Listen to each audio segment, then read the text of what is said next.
Well, I'm not sure that anything we could do would satisfy Sinn Féin. I think what we have done as a government here is sought to strike the correct balance between recognising that there is a need to intervene and to provide support to people to address what is a real cost of living crisis for many, while at the same time recognising that the backdrop economically is increasingly challenging and complex with the impact of the war in Ukraine, the level of inflation, the fact that COVID is very much still there, and we've unresolved issues in the context of Brexit, and there is a slowdown in the global economy.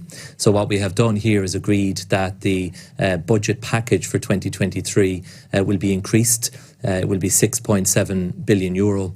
But critically importantly, in addition to that and separate to that, will be a package that we will announce on budget day that will take effect in 2022. And that will be a set of one-off measures that will be very much designed to help people to work their way through a very, very difficult period. We have committed to bringing forward a set of measures that are designed to impact and improve people's living standards immediately, insofar as that can practically be done. So that will be announced alongside the budget, and the intention is that those measures will be implemented as quickly as possible and not have to wait until 2023, because we acknowledge there is a need to make a difference for people as quickly as we possibly can.